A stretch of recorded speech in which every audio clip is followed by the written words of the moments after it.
जी, नमस्कार, सत श्री अकाल एंड गुड इवनिंग। मैं हूं आरज़ू काज़मी और आप देख रहे हैं पॉइंट ऑफ व्यू। आज हम जरा बात करेंगे पाकिस्तान की गवर्नमेंट पे। 2 साल कंप्लीट किए हैं इमरान खान साहब ने, तो कैसी रही उनकी हुकूमत और क्या कुछ उन्होंने वादे किए थे, उनमें से कौन से पूरे हुए, कौन से रह गए। उसके अलावा हम जी बात करेंगे फॉरेन पॉलिसी के ऊपर कि पाकिस्तान की फॉरेन पॉलिसी कैसी जा रही है। शाह महमूद कुरैशी साहब अभी चाइना गए थे, चाइना से वापस आए हैं, लेकिन कुछ सन्नाटा है, कुछ खास हमें कोई बात सुनाई नहीं दे रही कि वो वहां पे किस लिए गए थे और क्या करके आए हैं। लेकिन एक तरफ उन्होंने आके ये जरूर कहा, सुना तो ये जा रहा था कि वो पैसे मांगने गए हैं, लेकिन वापस आके उन्होंने कहा कि नहीं जी, मैं तो ये पूछने के लिए गया था कि जो है सर्दियों के आखिर में जो है इंडिया और चाइना की कोई जंग होने जा रही है, तो हमारा क्या रोल है। कुछ इसी तरह की उन्होंने बातें की हैं और इसी तरह के मजीद टॉपिक्स के साथ हमारे साथ हैं जी आज डॉक्टर अजहर हसन साहब, जो कि सीनियर पॉलिटिशियन भी हैं, एनालिस्ट भी हैं। आप इनको देखते रहते हैं, कभी इंडियन चैनल्स पे भी और पाकिस्तानी चैनल्स पे भी कभी कभार आपको ये नजर आते हैं और काफी खुल के बोलते हैं। इसलिए मुझे उम्मीद है कि आज भी डॉक्टर साहब हमें मायूस नहीं करेंगे और जो हमारे शो का स्टाइल है, फॉर्मेट है कि हम जरा खुल के बात करते हैं, तो हम जरा खुल के बात करेंगे। बहुत शुक्रिया कि आपने ज्वाइन किया। सबसे पहले आप क्या समझते हैं डॉक्टर साहब, ये 2 साल इमरान खान साहब के जो वादे हुए थे वो वफा हुए, या जो इनकी टीम है वो आपको कैसी लगी है? क्योंकि अभी तक लोगों को तो बहुत ही निकम्मी लगी है, कुछ कर नहीं पाए। अच्छा, अस्सलाम वालेकुम आरजू। एक दो बातें मैं पहले कर लूं इब्तदाइये में।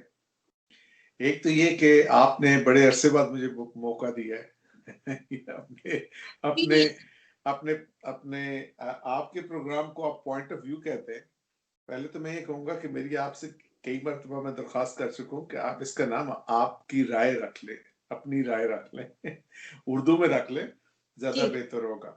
लेकिन जैसे पिछले दिनों मैं देखा आफ्ताब इकबाल साहब हिस्ट्री पे बड़ा अच्छा बोलते हैं, तो इतना अच्छा उनका प्रोग्राम था।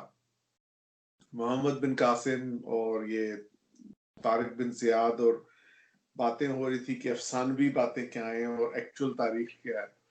तो इतना खूबसूरत प्रोग्राम, उसका नाम डायलॉग विद हिस्ट्री, या तारीख के साथ मुकालमा रख ले उसका नाम।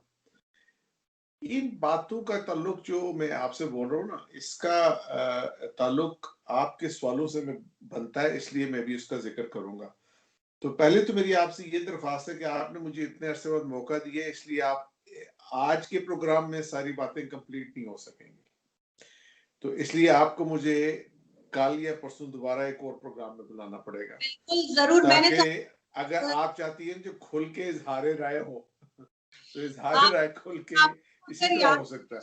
बहुत बार रिक्वेस्ट की है, आप खुद ही ये लास्ट मेरे ख्याल है वो हमने किया था कश्मीर, क्योंकि आपका बड़ा वायरल हुआ है वो वीडियो। मैंने आपको शायद व्हाट्सएप भी किया था कि काफी लोगों ने उसको उठाया। लेकिन ये कि बिल्कुल आपको आना चाहिए और आपको बात करनी चाहिए, आप बेशक जी मैं तो करने को तैयार हूँ। अब आप मौका देंगी अपने प्लेटफॉर्म पे तो फिर मैं आ सकता हूँ आपकी हमारी जो ट्रेन है वो अवाम एक्सप्रेस है, आपकी तेज गांव है। नहीं नहीं नहीं, आपका अपना चैनल है, आप जब चाहें आप आए। अच्छा, बहुत शुक्रिया। अच्छा, अब आपका जो सवाल है खान साहब के बारे में और जो फॉरेन पॉलिसी के बारे में, खारजा हमारी क्या हिकमत अमली है, इनसे पहले मेरा ख्याल है कुछ बुनियादी सवालात पे आ जाए तो ज्यादा बेहतर है कि आखिर, क्योंकि जब हमारा मसला ये है कि हम बहुत सतही बातें करते हैं और जो बुनियादी बातें हैं उन पे हम गौर नहीं करते। सबसे पहले हमें सोचना चाहिए कि पाकिस्तान है क्या, ये इसकी बुनियाद क्या है, ये एक रियासत है तो क्यों ये रियासत बनी, इस रियासत का क्या मकसद था, इसका कोई मतमा नजर था। क्योंकि जब तक पाकिस्तान अपने आप को डिफाइन नहीं कर लेता, अपनी एक तारीफ नहीं बनाता, और वो तारीफ जिसके बारे में मैं ये नहीं कह रहा हूँ कि तारीफ नहीं है, उस तारीफ के बारे में बहुत झगड़ा है, बहुत आपस में इख्तलाफ राय है, जब तक उसको हम किसी एक नुक्ता नजर पे एग्री नहीं होते, उस पर इत्तेफाक राय हम नहीं करते, उस वक्त तक जो आपके मसाइल हैं उनका हल होना, यानी जो आपके अंदरूनी मसाइल हैं, हल होना उनका, और जो आपकी जो आलमी सतह पे जो आपकी स्टैंडिंग है, जो आपकी खारजा पॉलिसी होनी चाहिए जो है, और वो कैसे चलती है, वो आपस में इनका गहरा रब्त है। और इन सब चीजों का रब्त है कि पाकिस्तान है क्या। 1920 से 21 की बात है कि एक अंग्रेज जो ये जब शुमाल मगरबी सूबी सरहद का सूबा था, नॉर्थ वेस्टर्न प्रोविंस, तो वजीरिस्तान और उस पे वो रेजिडेंट थे। उन्होंने एक छोटी सी बुकलेट लिखी थी जिसमें उन्होंने मुख्तलिफ कबाइल का जिक्र किया और सब कुछ किया। उस बुकलेट में उन्होंने एक बात लिखी थी कि रियासत कोई भी हो, उसका सबसे बुनियादी मकसद उसकी एग्जिस्टेंस का होता है कि वो अपने अवाम की फलाह व बहबूद करे।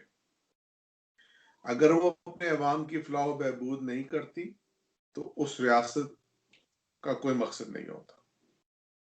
ठीक है, तो इसका मतलब है कि पाकिस्तान की रियासत का जो भी मकसद हो, वो पाकिस्तान की अवाम की फलाह व बहबूद पे मरकूज होना चाहिए। अच्छा, अब फलाह व बहबूद से क्या मुराद है? यानी कुछ तो बुनियादी जरूरतें, ठीक है। ऐसा नहीं है कि अमेरिका में गुर्बत नहीं है, या इंग्लैंड में गुर्बत नहीं है, या ईयू में गुर्बत नहीं है। भाई गुर्बत तो यहाँ पे भी है। बल्कि भी चंद दिन पहले की यहाँ पे एक स्टोरी चली है बड़ी शॉकिंग किस्म की, कि एक खातून मुर्दा पाई गई है ग्लासगो में, उसका बच्चा बिलक रहा था, रो रहा था, और वो इमिग्रेंट थी, और उसके बारे में बड़ी मतलब शोर मचा है यहाँ पे। तो गुर्बत और चाइल्ड पॉवर्टी के बारे में बड़ा शोर मचता है, इनइक्वालिटी के बारे में बड़ा शोर मचता है, लेकिन कुछ बुनियादी जरूरियात ऐसी हैं जिनको रियासत अगर मुकम्मल तौर पे नहीं तो 90-95% तक तो वो उसको जरूर मुहैया करती है, या उसका ख्याल रखती है, या उसको वो प्रायोरिटी लिस्ट पे रखती है। ठीक है, यानी हमारे पाकिस्तानी अवाम है जौन सा, उनका खाना पीना ठीक हो, उनकी ग़िज़ाइयत ठीक हो, उनकी न्यूट्रिशन ठीक हो, वो ठीक तरह से पढ़े लिखे ठीक हों, उनकी जहन और सोच है जौन सा वो 21वीं सदी और आने वाली जो सदी है और आने वाला जो जमाना है उसके हिसाब से तैयार हो, वो उन चीजों को सोचें और खोल के सोचें कि वो कैसे कर सकते हैं, किस तरह करेंगे। ये जो बातें फलाह व बहबूद वाली, अगर हम इन पे तवज्जो नहीं देंगे तो बाकी जो बातें उसके ऊपर करने वाली, वो फिर सिर्फ सतही सियासत और मीडिया की शोबाजी पे मुनहसर तो नहीं हो सकती, लेकिन मीडिया की शोबाजी बन के रह जाती है, और उसका फायदा सिर्फ उन लोगों को मिलता है जो इस मुल्क को लूट खसूट के खा रहे हैं। और उसमें जो बकौल डॉक्टर शाहिद मसूद बदमाशिया है, उसमें सब शामिल है। उसमें आपके ब्यूरोक्रेसी सबसे पहले आती है, सिविलियन ब्यूरोक्रेसी। ये लोग सिविलियन ब्यूरोक्रेसी वाले जो से ये तो सबसे ज्यादा खाते हैं, और मजे की बात ये है कि सबसे ज्यादा ऐसे खाते हैं कि आपको पता भी नहीं चलता। मिलिट्री, पॉलिटिशियन, जर्नैल, और पॉलिटिशियंस में जाहिर है मुख्तलिफ तबकात हैं, जागीरदार, वडेरे, सनतकार, और अब जो नई पौध आई है उसमें जो नए पैसे बनाने वाले लोग हैं, जिस तरह से भी उन्होंने बनाए वो पैसे गलत सलत, वो सब उस एलीट के अंदर शामिल है। और ये सारी एलीट है जो सी, ये सब के सब पाकिस्तान को लूट रहे हैं। इनमें से किसी को कोई हमदर्दी नहीं है अवाम की फलाह बहबूद से। अगर इनको फलाह बहबूद से हमदर्दी होती पाकिस्तान की अवाम से, तो ये जितना पानी कराची में बहा है, वो कहते हैं ना चुल्लू भर पानी में डूब मरे, वो 3 तलवार के नीचे जितना पानी खड़ा था ना, ये जितने पाकिस्तानी सियासतदान हैं जो ऑल पार्टीज कॉन्फ्रेंस बुला रहे हैं, इनको वजीर आजम इमरान खान समेत, सारे वज़राए आला समेत, सारे सीनियर ब्यूरोक्रेट समेत और एस्टेब्लिशमेंट के वो लोग जिनको बहुत फिक्र रहती है कि वो है जो सा पाकिस्तान के नजरिए की भी हिफाजत कर रहे हैं और पाकिस्तान की भी हिफाजत कर रहे हैं, हालांकि वो पाकिस्तान उनकी हिफाजत कर रहा है, वो पाकिस्तान की हिफाजत नहीं कर रहे। इन सबको खड़े होके ना उससे जंप करके उसके छलांग लगा के डूब मरना चाहिए था। इन सबको, इन सब के सबको डूब मरना चाहिए था, A to Z। वो हसन निसार साहब बोलते होते हैं कि तेजाब में गुस्ल देने की जरूरत है इस निजाम को। निजाम होता है इंसानों पे मुश्तमिल, ये तो निजाम है जो सा ये दरिंदों पे मुश्तमिल है, ये खून चूसते पाकिस्तान के अवाम का। और उसके बाद कल परसों मुझे कराची से मेरे भतीजे ने वीडियो भेजी कि पॉलिटिशियंस का क्या कसूर है। मैंने उसको लिख के भेजा, भाई पॉलिटिशियंस का क्या कसूर है, तुम लोगों का अपना कसूर है। कल यही पॉलिटिशियन आएंगे तो इन्हीं को तुम वोट दोगे, लेकिन किसी हद तक पॉलिटिशियंस का कसूर है। खान साहब जो इतनी भड़के मारते हुए आए थे, उन्होंने जो मुल्क में मुआशी हालत की है वो भी सबके सामने है, जो गुर्बत बढ़ी है वो भी सबके सामने है, फॉरेन पॉलिसी में क्या उन्होंने कामयाबी की है, नाकामी ली है, वो भी सबके सामने है। पुराने दोस्तों को है जो सा पीछे धकेल दिया है, मुआशी हालात है जो उनमें कोई ऐसी बेहतरी नहीं आई कि जिससे वाजे तौर पे कहा जा सके कि यार को बहुत प्रोग्रेस हुई है।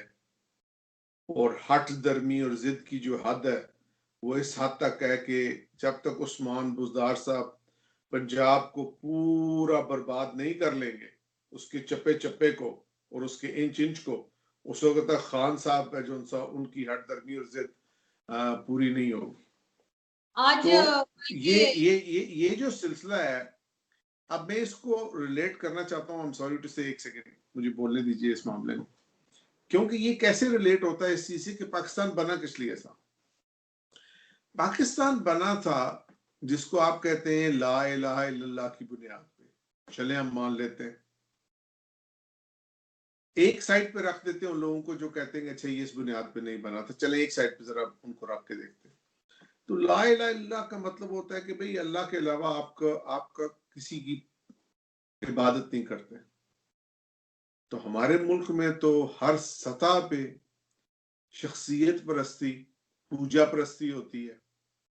इमरान खान के जितने मानने वाले हैं वो इमरान खान की इबादत करते हैं, नवाज शरीफ की जितने मानने वाले हैं नवाज शरीफ की इबादत करते हैं। भुट्टो आज तक जिंदा है, थार तबाह हो गया, कराची बर्बाद हो गया, लाड़काना का सत्यानाश निकल गया, लेकिन भुट्टो साहब आज तक जिंदा है। भुट्टो को जिंदा होना चाहिए था भुट्टो की अपनी शख्सियत की बेस पे, और वो अपनी शख्सियत की बेस पे जिंदा है, वरना उसकी छोड़ी हुई जो पार्टी है उसको तो जरदारी साहब ने बर्बाद कर दिया। तो पाकिस्तान की अवाम कहाँ है यहाँ पे? पाकिस्तान की अवाम है जो उनसी वो इन सारी शख्सियात के खुदा बनने में फंसी हुई है, और उसको बाय डिजाइन एक मुकम्मल जामे लाया अमल के तहत ये सारी की सारी बदमाशियां, अशराफिया, जिसमें सब शामिल है। जुडिशरी हो जाए आपके, आई एम सॉरी टू से, जर्नलिस्ट हो जाए आपके, एंकर हो जाए, मीडिया है आपकी, मिलिट्री है आपकी, सियासतदान है, और सबसे बढ़ के आपकी ब्यूरोक्रेसी है। ये सब के सब एक ऐसे नेटवर्क का हिस्सा है जो इस मुल्क को बर्बाद कर रहा है। और इन्होंने खुदा बनाए हुए मुख्तलिफ जगह पे, मुख्तलिफ कड़े पे, इन्होंने कोई तालीम और तरबियत नहीं की पाकिस्तानी कौम की। पाकिस्तानी कौम को भूखा मार दिया है, या जिस मुल्क के 40-50% बच्चे भूखे हों, दिन में उनको एक वक्त का खाना ना मिलता हो, उन्होंने खाना पीना क्या है, उन्होंने सोचना क्या है, उन्होंने आगे कैसे बढ़ना है? फिर क्या उस गुर्बत में जराइम नहीं बढ़ेंगे, इखलाकियात नहीं गिरेगी, और फिर उस इखलाकी इनेतात को अगेन दोबारा बाय डिजाइन नीचे से नीचे गिराया गया, ऐसे गिराया गया है कि जो इखलाकी सतह पे ज्यादा गिरा हुआ इंसान है, जो ज्यादा चोर है, जो ज्यादा रिश्वत देता है, जो ज्यादा खाता है पाकिस्तान को, उसको आप उतना ही ऊपर ले जाते हैं। खान साहब के ऊपर जाने में तरीन साहब का बड़ा किरदार है, बड़ा हाथ है। अब तरीन साहब के बारे में जो मुझे कुछ बोलने की जरूरत ही नहीं है, सबके सामने है जो सबके सामने है, ठीक है। जरदारी साहब खुद कहाँ है, कितना कुछ है उनके पास, कैसे बना, वो भी सबके सामने है। शरीफ फैमिली, कैसे उन्होंने पैसे बनाए, कुछ मुझे बताने की जरूरत नहीं है। ये वो लोग हैं जो इस मुल्क पे रूल किए जा रहे हैं और उस पर हुकूमत कर रहे हैं। तो अव्वल तो बात यह है कि इनमें से खान साहब के इर्द गिर्द भी जो लोग बैठे हुए हैं, अब परवेज खटक साहब तो है ना, जहांगीर तरीन साहब के गहरे तरीन दोस्तों में उनका शुमार होता है, और ऐसे लोग जिनका मैं नाम लेना जरूरी नहीं समझता हूँ, सबके सामने है कि वो इनके आसपास बैठे हुए। अव्वल तो उनके पास उनकी ये नीयत ही नहीं है कि इस मुल्क को ठीक किया जाए, ये इस मुल्क के फलाह बहबूद की जाए। उसके बाद अगर उनकी नीयत है भी, अगर किसी की, जो मुझे नहीं यकीन कि किसी की भी है, तो उनके पास इतनी एबिलिटी और कॉम्पिटेंसी नहीं है कि वो इस मुल्क को ठीक करें। और इन इस जगह वो कहते हैं ना, desperate situation needs desperate measures. Pakistan की सिचुएशन जितनी डेस्परेट होती है, आपकी जो अशराफिया और रूलिंग क्लास है वो इतनी चिल मार लेती है। क्यों? क्योंकि खुद अपने सारे बहन भाइयों बच्चों को और अपने खानदान वालों को अमेरिका में बिजनेसेस खड़ी करके देते हैं, ऑस्ट्रेलिया में बिजनेसेस खड़ी करके देते हैं, ईयू में बिजनेसेस खड़ी करते हैं, यूएई में भेजते हैं। लेकिन किसका नाम नहीं आया?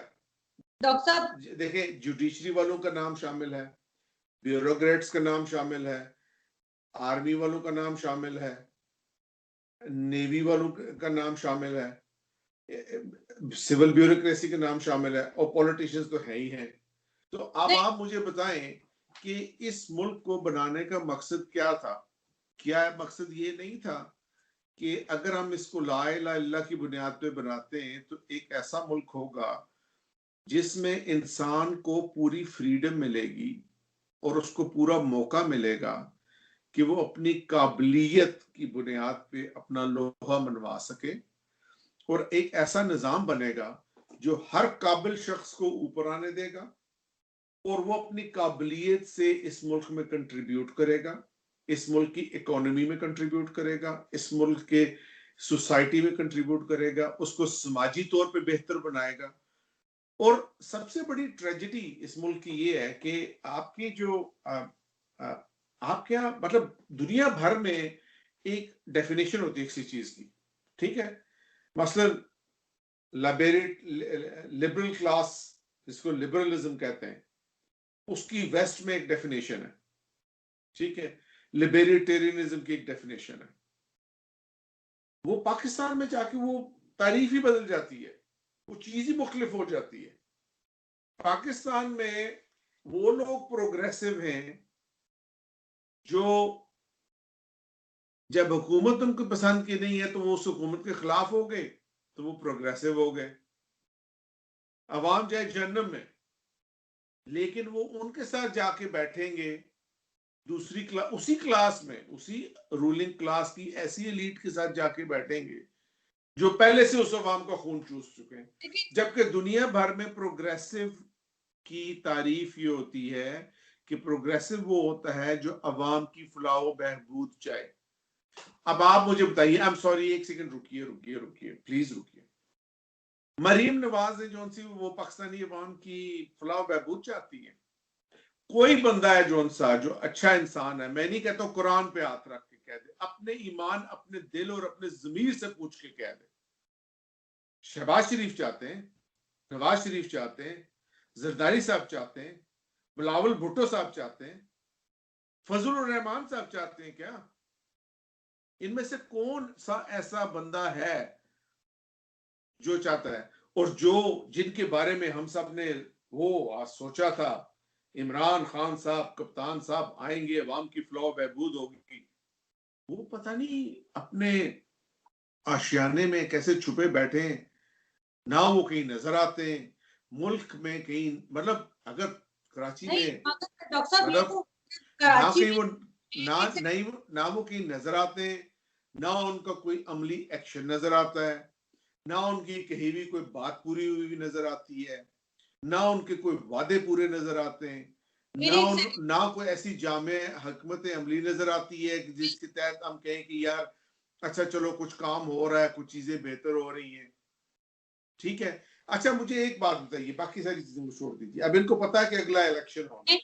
एक सवाल डॉक्टर इस साहब मेरे से एक सवाल ले लें, ठीक है? जी पहले एक तो मुबशिर जैदी ने कहा कि इतनी बारिश हुई कराची में, प्राइम मिनिस्टर को आना चाहिए था, वो नहीं आए। एक ये मेरे सवाल आप प्लीज ले लें, फिर आप बात कीजिएगा। और दूसरा ये कि ये पहली, ठीक है बाकी किसी ने कुछ नहीं किया, जो गवर्नमेंट भी आई सब ऐसे ही थी, लेकिन इनकी गवर्नमेंट, ये पहले प्राइम मिनिस्टर हैं, जब से आए हैं 70 साल में, ये जिधर जाते हैं किसी और कंट्री में विजिट के लिए, कोई को रिसीव करने नहीं आता। फॉरेन मिनिस्टर जाता है, उसे कोई रिसीव करने नहीं आता। टीम इनके पास बिल्कुल फालतू है। इन्होंने तो दावे किए थे कि मेरे पास पूरी टीम खड़ी हुई है, मैं आके जो है कुछ ही दिनों में सारी कंट्री को एकदम पूरा मुल्क खड़ा कर दूंगा, ये कर दूंगा। तो ये इतना ज्यादा फेलियर और जितनी बेइज्जती होती है जब ये जाते हैं और कोई को लेने के लिए नहीं आता, कि क्यों उठा के पहुंच जाते हैं। और कोई इनको मतलब अभी चाइना, आपको पता है जब मैं पीटीआई के दूसरा दूसरा सर एक सवाल और, दूसरा ये कि आजकल जो बड़ा चल रहा है आसिम बाजवा साहब की रेस्टोरेंट कंपनीज ये वो, उसके ऊपर कुछ जरा सा कोई बोल दे तो बस इनके जो है ना वो टाइगर फोर्स ट्विटर पे शुरू हो जाता अच्छा नहीं वो सुनिए इसमें, देखिए इवन जब मैं पीटीआई में था है। तो मैं उस वक्त भी पीटीआई के अंदर भी अपने जो दोस्त थे या पीटीआई के बाकी कोलीग थे उनको यही कहता था कि भाई मैं पाकिस्तान की वजह से पीटीआई में हूँ, मैं इमरान खान की वजह से पीटीआई में नहीं हूँ। इमरान खान अगर एक अच्छी बात कर रहे हैं, एक नजरिए पे कायम है, और इसमें कोई शक की बात नहीं है कि उनको कुछ चीजों का क्रेडिट जरूर जाता है, किस तरह उन्होंने काफी सारी एक ऐसी क्लास को मोबिलाइज किया जो पॉलिटिकली कॉन्शियस नहीं थी, या कॉन्शियस थी तो हिस्सा नहीं लेती थी, और उनको एक अल्टरनेटिव के तौर पे अपने आप को प्रेजेंट किया। ये क्रेडिट उनको जाता है। लेकिन ये क्रेडिट लेने के बाद जब बिल्कुल मौका आया कि वो उस क्रेडिट को और अपने ईमान को साबित करते, वो इस ईमान से पहले खिसक गए। पहले उन्होंने ये इलेक्टेबल्स ढूंढ लिए, और इलेक्टेबल्स ढूंढने के बाद रोना धोना अब शुरू कर दिया कि जी इलेक्टेबल नहीं है। मैं आपसे यही बात करने लगा था कि खान साहब कराची में नजर नहीं आते, खान साहब कहीं धमाका हो जाए वहां नजर नहीं आते, पंजाब में नजर नहीं आते। आई एम सॉरी, मुझे नहीं ये इस चीज का इल्म कि उनको कौन रिसीव करने आता है, कौन रिसीव करने नहीं आता, ये तो मुझे नहीं इल्म है।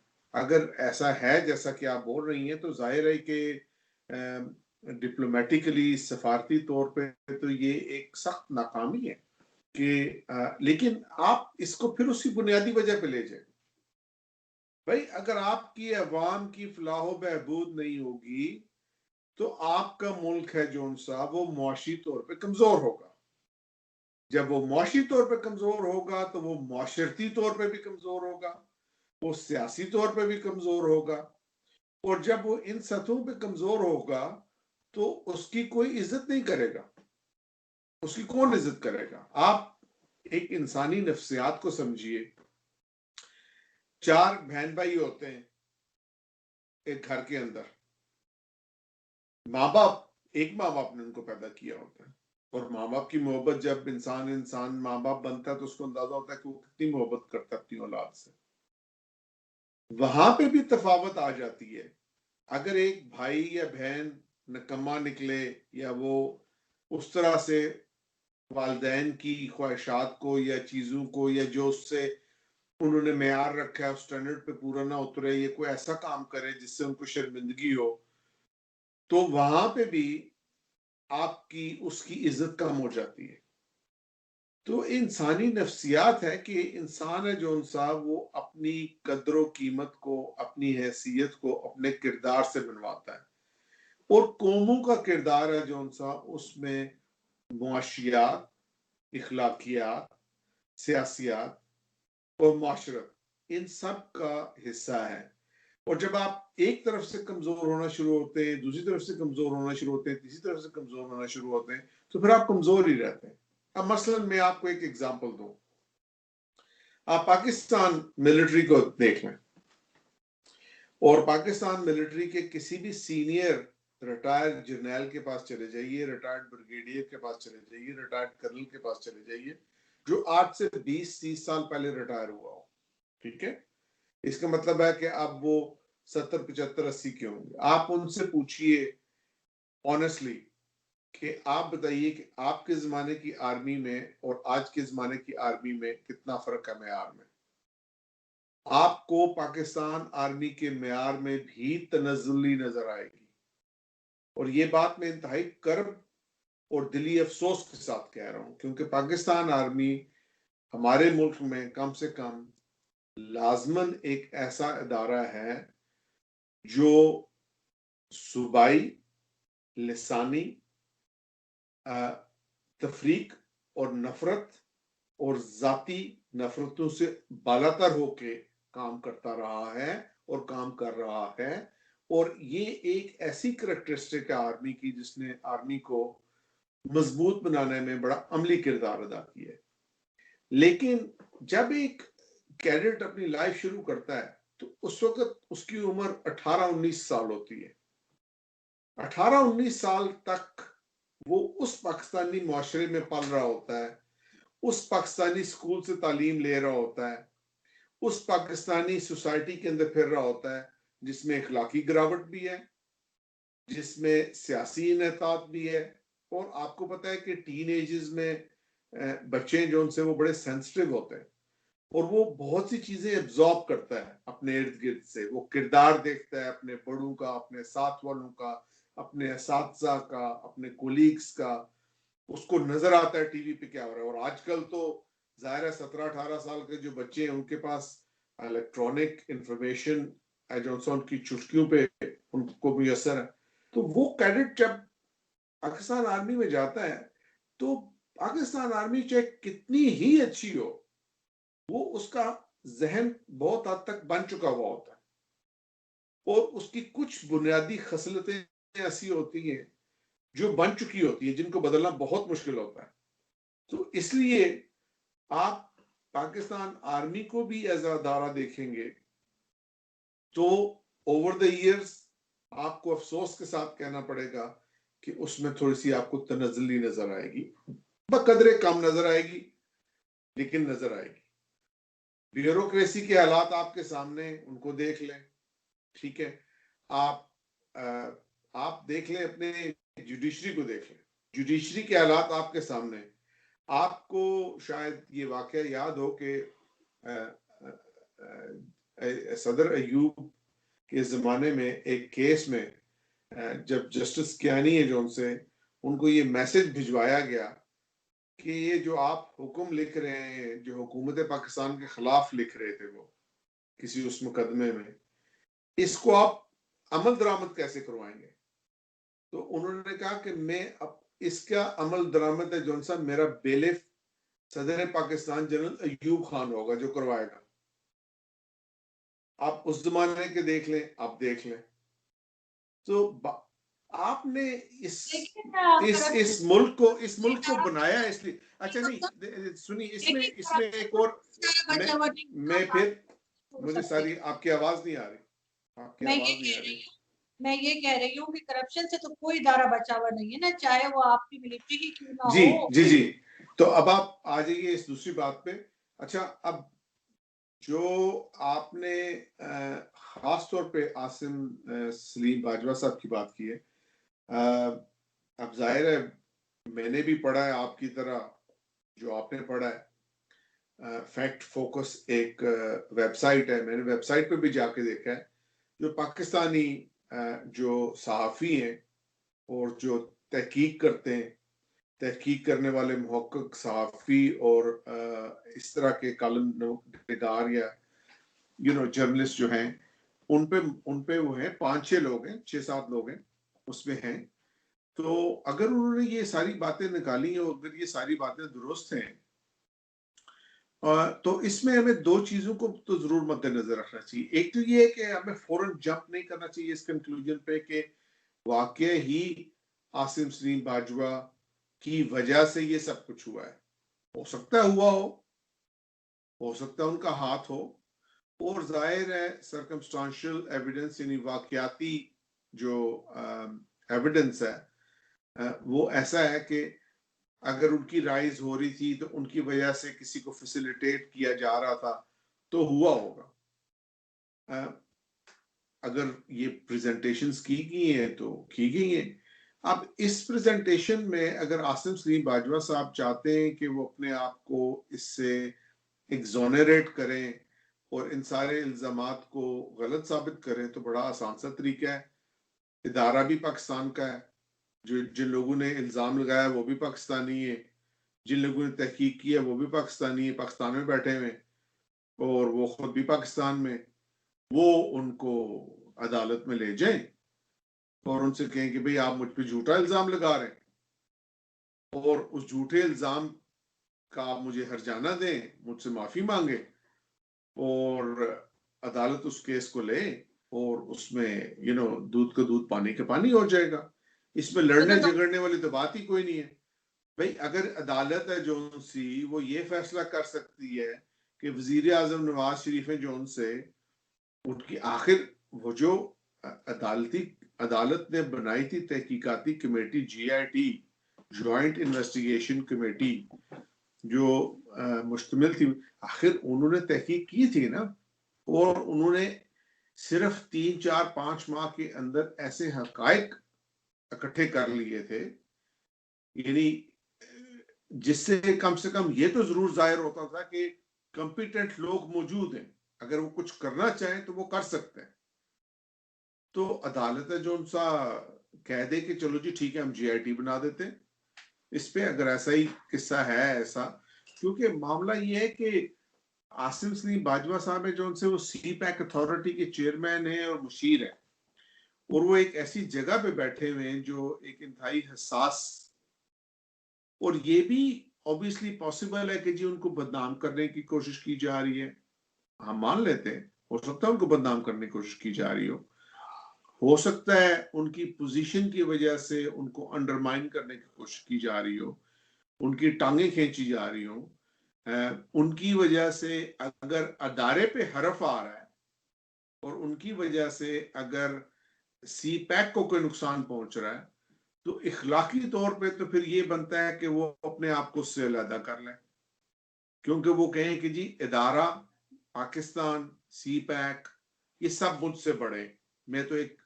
इंडिविजुअल इनफरादी इंसान हूं, ठीक है, और मैं इनफरादी इंसान की हैसियत से आपने मेरी इज्जत पे हमला किया है, मैं अपनी इज्जत का दवा करूंगा, जिसका उनको पूरा हक है कि वो करें। एक सेकंड, ठीक है, एक सेकंड डॉक्टर साहब, पाकिस्तान में कोई एक कोई मुझे बता दें, पॉलिटिशियन हो चाहे किसी भी ऑर्गेनाइजेशन में कोई हेड लगा हो जिसने रिजाइन किया हो। हमारे तो हमेशा उठा के भारी फेंका जाता है, अभी तक रिजाइन करते मैंने तो किसी को नहीं देखा। मैंने पहले आपको बात शुरू में की क्या थी कि एक ऐसी एलीट क्लास, बदमाश क्लास बन चुकी हुई है, और मैं उसमें ये नहीं कह रहा हूं कि तो सर्टन लोग हैं जो उनसे वो हैं, उसमें बहुत से लोग शामिल हैं, और वो अपनी मुआशरे के हर तबके से आए, हर बैकग्राउंड से आए, लेकिन ये एक ऐसी क्लास है पाकिस्तान के अंदर जिसके अंदर ना आपस में सियासी तासुब है, ना लिसानी तासुब है, ना मजहबी तासुब है, ना फिरकाबाजी है। इस क्लास में आपको शिया भी मिलेगा जो सुन्नी के साथ बैठेगा, जो बंदी भी मिलेगा जो बरेलवी के साथ बैठेगा, पठान भी मिलेगा जो पंजाबी का रिश्तेदार होगा, सिंधी भी मिलेगा जो बलोची, सिंधी, पाकिस्तानी, पंजाबी सबका रिश्तेदार होगा। इनके आपस में रिश्ते भी होंगे, इनकी आपस में रिश्तेदारियां भी होंगी, इनके आपस में ताल्लुकात भी होंगे, ये आपस में हिस्सादार भी होंगे, शराकतदार भी होंगे, तिजारत में भी इनका एक दूसरे की शराकत होगी। इनमें आपस में कोई तासुब नहीं है, कम से कम इस लिहाज से ये सारे इकट्ठे एक पेज पर है। और ये सारे के सारे जो उनसे इस वक्त भी डायरेक्टली या इनडायरेक्टली पाकिस्तान में हुकूमत कर रहे हैं। अब बात इस बात पे चले जाइए कि मुझे समझ नहीं आता कि इमरान खान साहब को क्या हो गया। यानी आप ये तो नहीं कह सकते कि इमरान खान साहब है जो उनसे ज़हीन नहीं है, ज़हीन इंसान है, तजर्बा भी बेतहाशा है उनके पास, दुनिया भर घूमी है उन्होंने,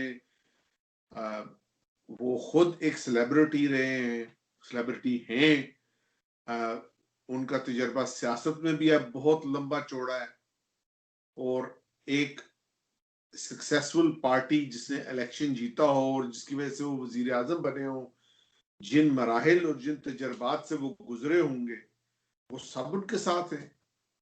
तो ये सब एक ऐसा मुकम्मल शख्स जिसके पास ये सब जहानत, तजर्बा मौजूद हो, वो कैसे पाकिस्तान के लिए बात करने वाला, पाकिस्तान की खातिर अपने आप को जान लगाने वाला, या पाकिस्तान की खातिर सब कुछ करने वाला, या एटलीस्ट उनका दावा तो यही था मैं ये सब कुछ पाकिस्तान की खातिर कर रहा हूँ, उसको अचानक क्या हो गया, ये कुछ समझ नहीं आ रहा मुझे। उनको अचानक क्या मतलब किसी ने कोई तावीज कर दिया है, कोई जादू कर दिया उनपे, मेरी आखिर या मतलब एक मुझे बताइए ना, एक जमूत क्यों तारी हो गया, पैरालिसिस क्यों आ गई है। देखिए डॉक्टर साहब, और देखें बात सुनिए, जब पैरालिसिस आती है ना, अभी पिछले दिनों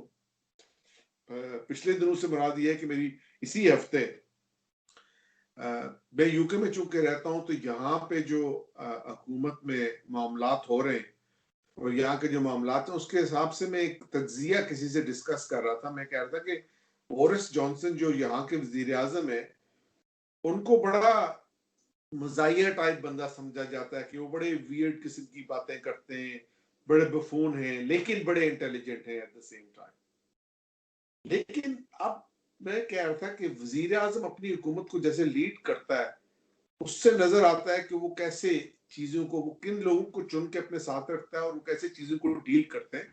और बुनियादी तौर पे मैं उन पे तनकीद कर रहा था कि उन्होंने कोरोना वायरस की रिस्पांस यूके में हमारे हिसाब से उतनी अच्छी नहीं रही जितनी अच्छी रहनी चाहिए थी।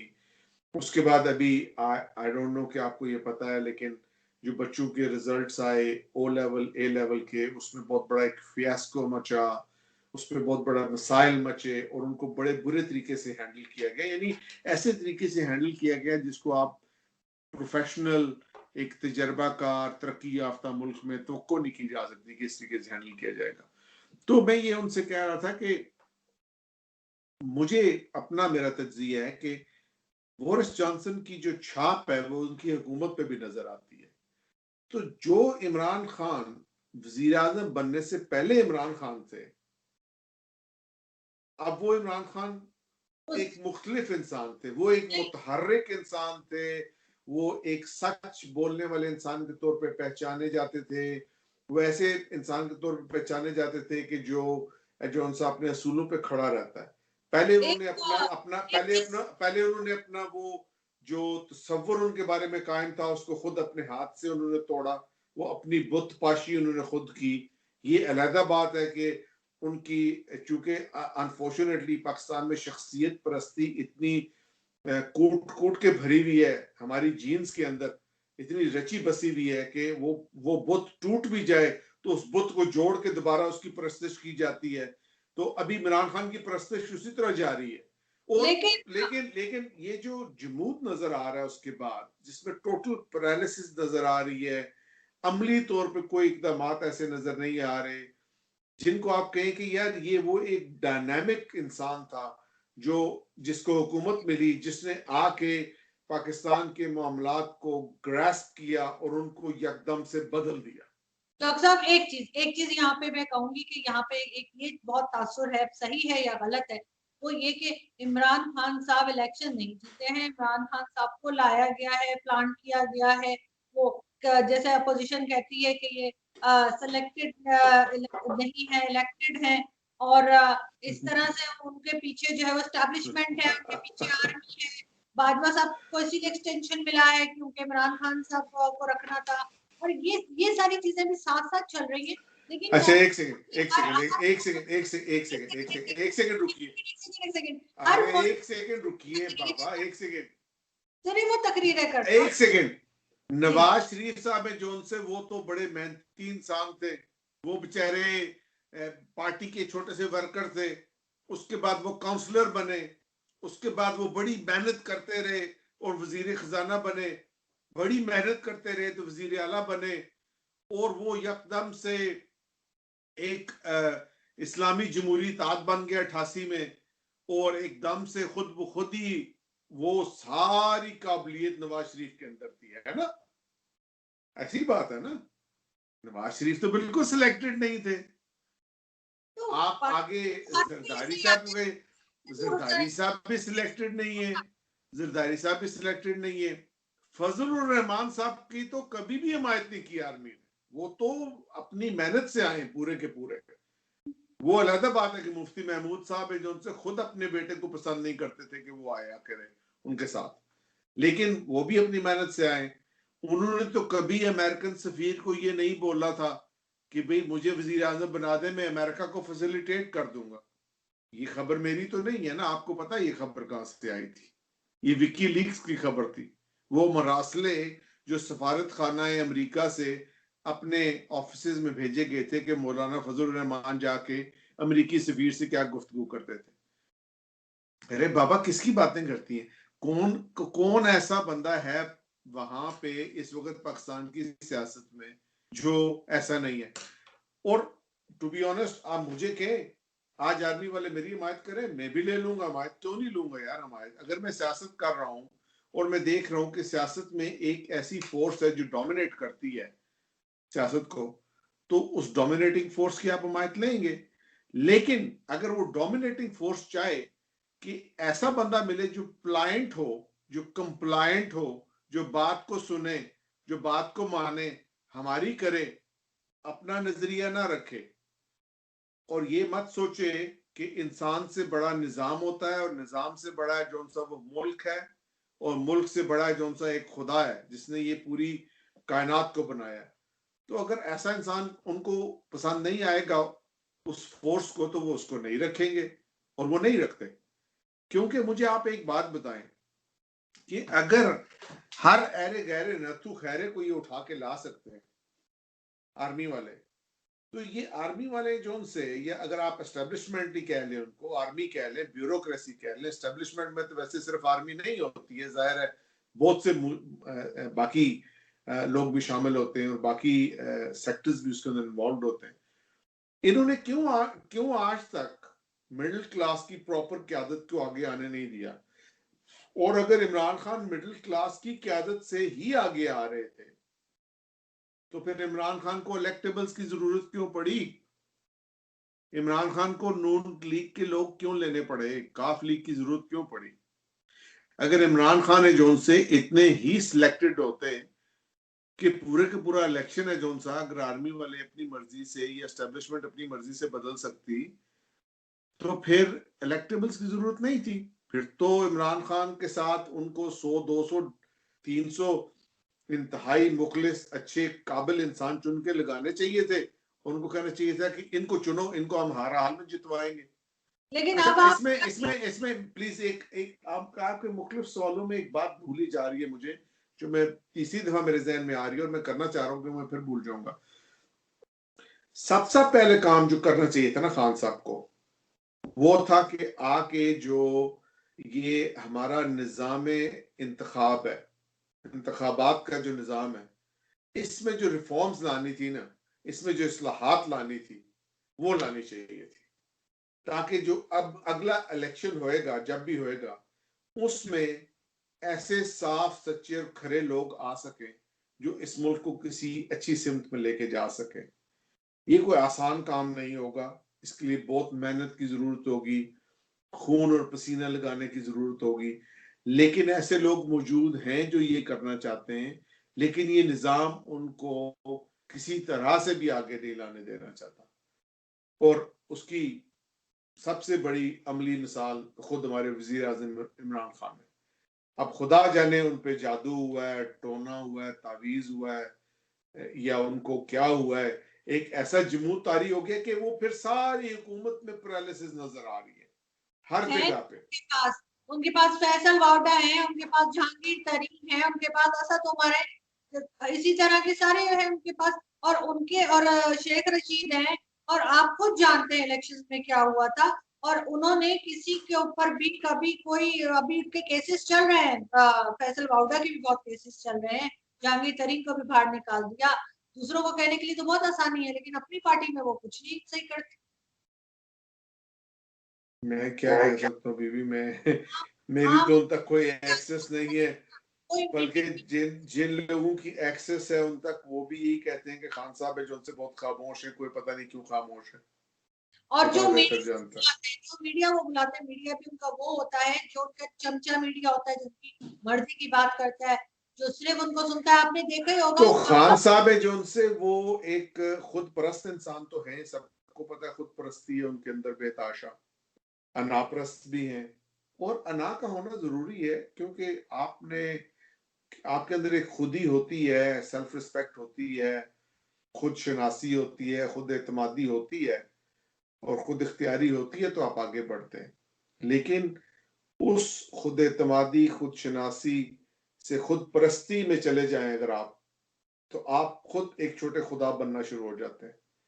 तो आप जब खुदा बनना शुरू हो जाते हैं तो उसके बाद है जो उनसा, फिर आप सिर्फ तबाही के रास्ते पे ही जाते हैं, खुद भी जाते हैं और जो आपके फॉलोअर्स होते हैं आप उनको भी लेके जाते हैं। जो जो उन्होंने टाइगर फोर्स बना रखी है ट्विटर पे और सोशल मीडिया पे, वो अगर कोई जरा सी तनकीद कर दे, कोई जर्नलिस्ट हो, कोई आम इंसान हो, वो आम सिटीजन। अच्छा अच्छा, बात सुने, अगर अच्छा अच्छा टाइगर फोर्स उनकी है तो क्या आपको पूरा यकीन है कि इस प्रोग्राम को काफी, मतलब मुझे काफी मशहूरी मिलेगी टाइगर फोर्स की वजह से?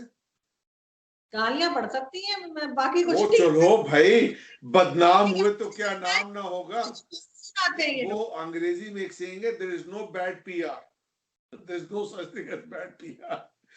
अच्छा, तो आपकी तवज्जुह से क्या मैं इमरान खान की टाइगर फोर्स से ये दरख्वास्त कर सकता हूँ, मुतालबा कर सकता हूँ कि भाई इस प्रोग्राम पे, इस प्रोग्राम को बहुत चलें, गालियां ही दे लें, या कम से कम लोग इसको पहचाने, तो सही, कम से कम ये तो हो कि लोगों को पता चले कि भाई डॉक्टर अजहर असलम इमरान खान पे ना सिर्फ खुल के तनकीद करते हैं, बल्कि खुल के कहते हैं कि वो एक खुद परस्त इंसान है, वो उन पे एक टोटल जमूत तारी है, उन्होंने बिल्कुल अकल से आरी फैसले किए हैं, वो अपनी अना पे अड़े हुए हैं, उन्होंने पंजाब में इंतहाई गलत फैसला किया है, एक ऐसे निकम्मे शख्स को वहां पे लगाया हुआ जो पूरे मुल्क से 65% ऑफ द मुल्क है जो उसको बर्बाद कर रहा है। वो अमली तौर पे किसी मामले में किसी सतह पे सफ़े अव्वल में लीडर के तौर पे नजर नहीं आते, जहां उनको खड़े होना चाहिए, नजर आना चाहिए, जैसे उनको कौम को लीड करना चाहिए, जैसे उनको कौम की रहनुमाई करनी चाहिए, वैसे वो नहीं कर रहे। जैसे उनको चीजों को तब्दील करना चाहिए, लोगों की फलाह बहबूद करनी चाहिए, वो नहीं कर रहे। जैसे उनको निज़ाम को ठीक करना चाहिए, इंतखाबात में इस्लाहात लानी चाहिए, अच्छे लोगों को आगे लाना चाहिए, वो वैसा नहीं कर रहे, उनमें से कुछ भी नहीं कर रहे। और उसकी वजह से उसकी वजह से जो लोग सियासत में खान साहब की वजह से आए थे और वोट दिए थे जिन्होंने, अब वो मजीद बेजार हो जाएंगे। वो कहेंगे अच्छा यार, अब तो इमरान खान भी कुछ नहीं कर सका, उसने आके भी उसी तरह किया, इमरान खान भी बिक गया, इमरान खान ने भी ये किया।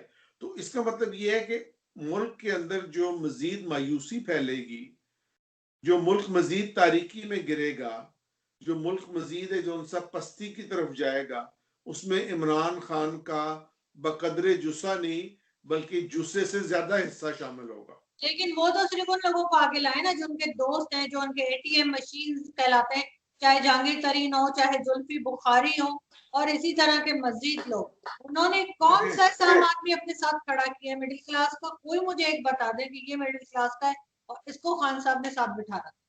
तो आप मुझसे कह रही, मैं तो खुद यही पीट रहा हूँ। लेकिन आप यही तो रोना मैं पीट रहा हूँ। लास्ट में मुझे ये बताएं, हम इस बतावे शो का अगला भी हम हिस्सा बनाएंगे इंशाल्लाह जल्दी, लेकिन मुझे लास्ट में ये बताएं कि फ्यूचर क्या लेकिन देखना मैं लास्ट चाहिए? में आपको नहीं लास्ट में आपको एक बात और कह दूं, क्योंकि मैंने शो का आगाज आपसे किया था कहने से कि बुनियाद और आइडेंटिटी जो है पाकिस्तान की वो बड़ी लाजमी है, उसकी वजह से फॉरेन पॉलिसी बनती है, और ये इकबाल और जुनाह का पाकिस्तान है। लोग इकबाल और जुनाह को, और खासतौर पर जुनाह साहब को सेकुलर कहते हैं, और सेकुलर कहते हुए ये भूल जाते हैं कि सेकुलर का मतलब क्या है, सेकुलराइजेशन की तारीफ क्या है, उसकी हिस्ट्री क्या है। जो लोग मगरब को बहुत सेकुलर समझते हैं ना, उनको जो अमेरिका के अंदर कानून के ऊपर जुल्म है वो नजर नहीं आते। उनको ये समझ नहीं आता कि सेकुलर सिर्फ मजहब को बाहर निकालने से, सेकुलर हो जाने से एकदम तरक्की नहीं हो जाती। नस्ल परस्ती भी खत्म करनी पड़ती है, जुबान का तासुब भी खत्म करना पड़ता है, ये जो जात पात की तकसीम है इसको भी खत्म करना पड़ता है, जो सुबाइयत है इसको भी खत्म करना पड़ता है। और ये सब चीजें खत्म हो सकती हैं ला इलाहा इल्लल्लाह की बुनियाद पर।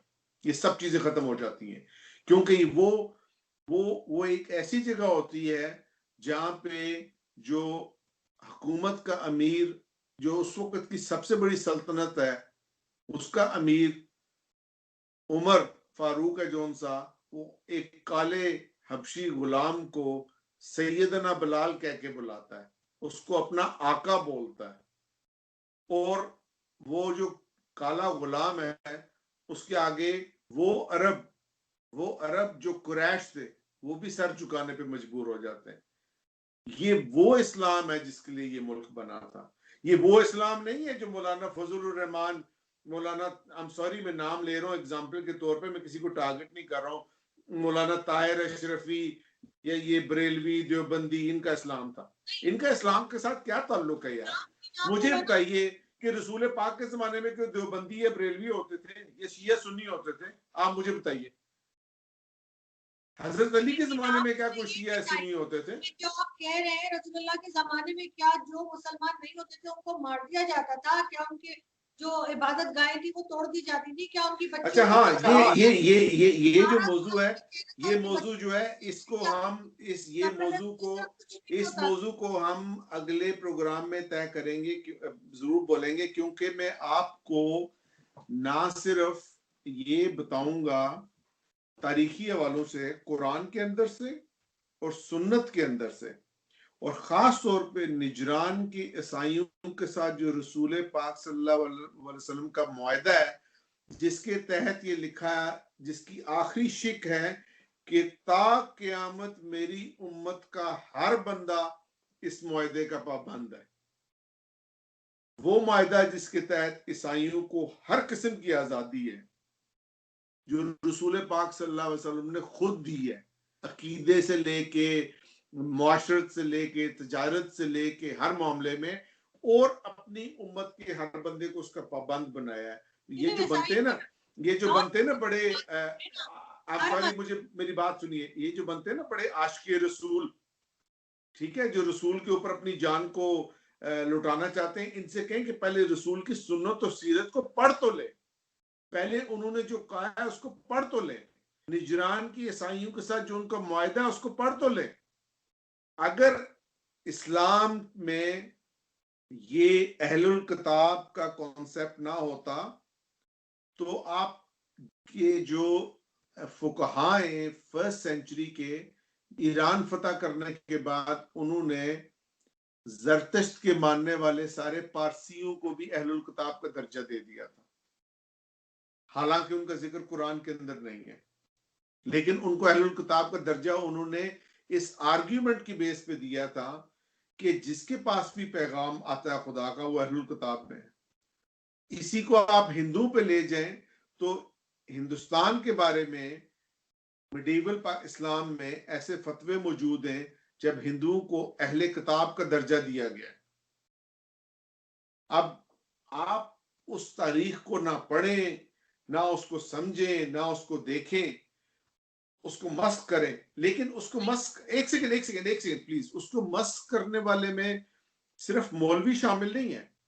उसके मस्क करने वाले में आपके ये जो so called progressive liberalist leftist है ना, जो ना लेफ्टिस्ट है ना राइटिस्ट है, एक अजीब मलगूबा है, टोटल एक अजीब व गरीब किस्म का म्यूटेंट एल्गोरिथम है इनके अंदर बंद। ना इनको मगरब की समझ है, ना इनको मशरक की समझ है, ना इनको ये पता है कि पूरे जो साइंटिफिक रेवोल्यूशन है उसकी बुनियाद इस्लाम है, जो आपकी लिबरल डेमोक्रेसी है उसकी बुनियाद इस्लाम है, जो आपका कैपिटलिज्म है उसकी बुनियाद इस्लाम है। ना उन्होंने कभी तारीख पढ़ी है, उन्होंने सिर्फ अंग्रेज का ब्रेन वॉश थ्योरीज पढ़ी हैं, जिसके तहत व्हाइट मैन की सुप्रीमेसी है और और उस तरफ से जो आ जाए नजरिया वो ठीक है। तो इस तारीख को मस्क करने में इस तरह के दोनों तरह के लोग शामिल हैं। ये दोनों तरह के लोग हैं जो उनसे ये इस्लाम को एक मजहब का दर्जा देते हैं, जबकि इस्लाम एक मजहब नहीं है। इस्लाम एक आइडियोलॉजी का नाम है, और वो आइडियोलॉजी है जिसकी बेस पे तसव्वुर पाकिस्तान बना था। वो इस्लाम मजहब के लिए नहीं बना था, पाकिस्तान आइडियोलॉजी इस्लाम के लिए बना था। मजहब इस्लाम और आइडियोलॉजी इस्लाम में जमीन और आसमान का फर्क है, और इसमें मुझसे कई ज्यादा पढ़े लिखे लोग आपके पास मौजूद हैं जिनसे आप पूछ सकती हैं, जो आपको ये समझा देंगे कि इस्लाम जौन सा जिसको मजहब बना के पेश किया जाता है, और वो इस्लाम जो रसूल पाक का इस्लाम है, जो एक आइडियोलॉजी है, उसमें जमीन आसमान का क्या फर्क है। आप बिल्कुल सही कह रहे हैं, और थैंक यू सो मच कि आपने ज्वाइन किया, और हम उम्मीद करते हैं कि नेक्स्ट शो में हम जरा बात नहीं, मैं उम्मीद करता हूँ कि अब आप मुझे दोबारा मौका देंगी ताकि हम ये जो मामला बात जिन पे हुई है उस पे दोबारा चले। और प्लीज आखिर में मेरी इमरान खान की टाइगर फोर्स से पूरी अपील है कि प्लीज जरूर हमें गालियां दीजिए और नापसंद कीजिए, कम से कम बदनाम हुए तो नाम तो होगा ना। और बिल्कुल वो करेंगे, आपके कहे बगैर ही उसी काम पे लगे हुए। लेकिन मैंने आपके साथ जो है इंशाल्लाह, लेकिन उनसे अगर अगर इमरान खान की टाइगर फोर्स बुत परस्त है, शख्सियत परस्त है, तो वो मुसलमान है, एक खुदा को मानने वाला है, जो सब वो पीर परस्ती कैसे कर सकता है, वो एक शख्सियत के पैसे कैसे।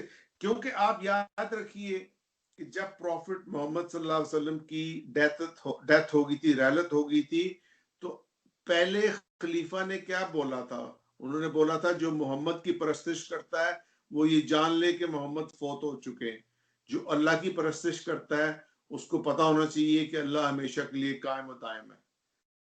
तो ये इमरान खान की टाइगर फोर्स अगर पाकिस्तान से मोहब्बत करती है और इमरान खान गलत करता है, तो उस टाइगर फोर्स पे पाकिस्तान की मोहब्बत में ये फर्ज बनता है कि वो इमरान खान पे भी तनकीद करे।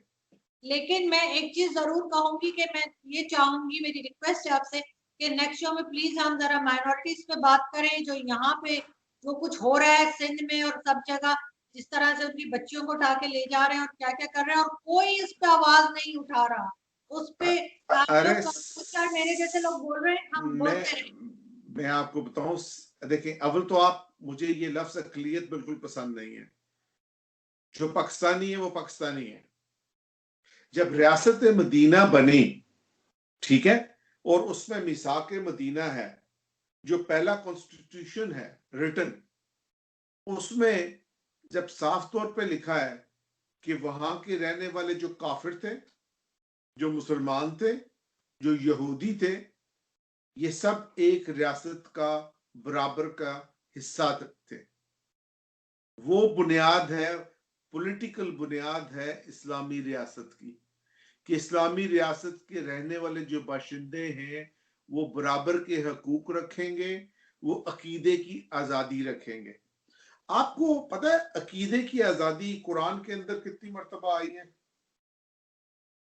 एक दफा, दो दफा, तीन दफा नहीं, 82 दफा, 82 टाइम्स। मैं आपको 82 आयात विद कॉन्टेक्स्ट कोट कर सकता हूं जिसके अंदर अकीदे की आजादी है पूरी। हम तो सिर्फ ला इकराह फिद्दीन पढ़ते हैं ना, 82 टाइम्स, 82 दफा कुरान की 6666 आयात हैं, ऑलमोस्ट 1% से ज्यादा आयात हैं जो सी वो अकीदे की आजादी पर है और इंसान की आजादी पर है। आजादी यहाँ पे नहीं है, प्रॉब्लम यही तो है कि तो इसको आप अकलियत मत कहें, कोई अकलियत नहीं है, वो पाकिस्तानी है। लेकिन खैर हम उनको हम अकलियत नहीं कहेंगे। मैं किसी को अकलियत नहीं मानता हूँ। वो पाकिस्तानी है, वो ईसाई है तो पाकिस्तानी है, वो हिंदू है तो पाकिस्तानी है।